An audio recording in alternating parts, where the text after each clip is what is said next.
మాజీ మంత్రి కాకాని గోవర్ధన్ రెడ్డిని ఏపీ పోలీసులు అదుపులోకి తీసుకున్నారు. కేరళలో కాకానిని అదుపులో తీసుకున్నట్లుగా సమాచారం. ఇదే అంశానికి సంబంధించి మరింత సమాచారాన్ని మా నెల్లూరు ప్రతినిధి మహేష్ అడిగి తెలుసుకుందాం. మహేష్, చెప్పండి పూర్తి వివరాలు. కొద్దిసేపటి కిందట కేరళలో ఉన్నటువంటి మాజీ మంత్రి కాకాని గోవర్ధన్ రెడ్డిని పోలీసులు అదుపులోకి తీసుకున్నట్టు తెలుస్తూ ఉంది. ప్రధానంగా చూస్తే 2 నెలలుగా ఆయన పోలీసులకు చెక్కకుండా తప్పించు తిరుగుతున్నారు. మొదట్లో సవాళ్లు విసిరారు. హైదరాబాద్ లో ఉన్నాను, నేను వస్తున్నాను నెల్లూరుకు అని చెప్పి. కానీ ఎప్పుడైతే హైకోర్టులో బెయిల్ రాలేదో అప్పుడు ఆయన తప్పించుకు తిరుగుతాం స్టార్ట్ చేశారు. సుప్రీంకోర్టులో కూడా ఆయనకి సుక్కెదురైంది. దీంతో యాప్లు, కొత్త రకం యాప్లు ఒకటి ఫోన్ లో సెట్ చేసుకొని ఒకవేళ బెంగళూరులో ఉంటే మహారాష్ట్రలో ఉన్నట్లు, హైదరాబాద్ లో ఉంటే ఒరిస్సాలో ఉన్నట్లుగా చూపించే విధంగా పోలీసులు కూడా కన్ఫ్యూజ్ చేస్తూ వచ్చారు. అయితే పోలీసులు చాలా వ్యూహాత్మకంగా దాదాపు 10 టీములు అతన్ని పట్టుకునే దానికోసం తీవ్ర ప్రయత్నాలు సాగించాయి. ఈ క్రమంలో కేరళలో ఉన్నట్లుగా ఖచ్చితమైనటువంటి సమాచారం రావడంతో ఈ రోజు ఉదయం అకస్మాత్తుగా టీంలన్నీ కూడా కేరళకు చేరుకున్నాయి. కొద్దిసేపటి కిందటే ఆయన అదుపులోకి తీసుకున్నట్లుగా చెప్తున్నారు. కేరళ నుంచి నెల్లూరు తరలిస్తూ ఉన్నారు. ఈ కాకాని గోవర్ధన్ రెడ్డి సర్వేపల్లి కాన్స్టిట్యున్సీలో పెద్ద ఎత్తున పొదలకూరులో, అందులోనూ ఆయన సొంత గ్రామైన తోడేరు ఆ ప్రాంతంలోనే పెద్ద ఎత్తున క్వాడ్జీ అక్రమాలకు పాల్పడినటువంటి పరిస్థితి ఉంది.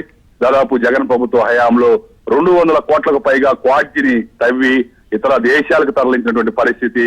అలాగే పెద్ద ఎత్తున బ్లాస్టింగ్లు కూడా దాదాపు పెద్ద ఎత్తున, అంటే ఎక్కడైతే వాటర్ కోసం బోర్వెల్స్ చేస్తారో ఆ బోర్వెల్స్ తోటి హోల్స్ వేసి పెద్ద ఎత్తున పేలుడు పదార్థాలు అన్ని కూడా నింపి పేలుళ్లు సృష్టించడం జరిగింది. అలాగే అవన్నీ కూడా రాళ్లన్నీ కూడా ఎగిరి వెళ్లి చుట్టుపక్కల ఉన్నటువంటి ఎస్టీ కాలనీల మీద పడి వాళ్ళంతా కూడా చాలా తీవ్రంగా ఇబ్బందులు ఎదుర్కొన్నారు. దాంతో ఆయన అక్రమ క్వాడ్జీ కేసుతో పాటు మరోవైపు భారీ పేలుడు పదార్థాలు నిల్వలు చేయటం, పేలుళ్లు సృష్టించడం, దీనిపైన కూడా కేసులు నమోదయ్యాయి.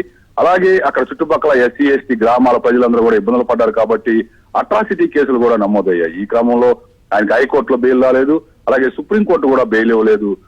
ఖచ్చితంగా అరెస్ట్ కావాల్సినటువంటి పరిస్థితి నెలకొంది, లేదా కోర్టులో లొంగిపోవాల్సినటువంటి పరిస్థితి ఉంది. అయినా కూడా పోలీసుల నుంచి తప్పించు తిరుగుతూనే ఉన్నారు. ఈ క్రమంలో పోలీసులు చాలా చాకచక్యంగా ఆ యాప్లు సైతం ఛేదించి ఎవరైతే ఈ లోన్ యాప్స్ ఇతరత్ర అంటే టెక్నికల్ గా మోసాలు పాల్పడుతూ ఉంటారో ఆ గ్రూపులకు సంబంధించి ఎవరైతే ఆ యాప్లు వాడతారో అలాంటి యాప్లు వాడుతూ అత్యాధునికమైన యాప్లు వాడుతూ తప్పించి తిరుగుతున్నారు. కొద్దిసేపటి కిందటే అతన్ని అరెస్ట్ చేయడం జరిగింది. మొత్తం మీద కాకాన్ని పోలీసులు అదుపులోకి తీసుకున్నారనే విషయం రాగానే ఒక్కసారిగా జిల్లా మొత్తం కూడా పెద్ద ఎత్తున చర్చనీయాంశంగా మారింది.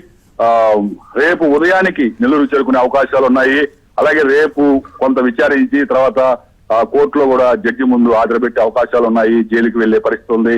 ఈ కేసు క్వాడ్జీ అక్రమ కేసు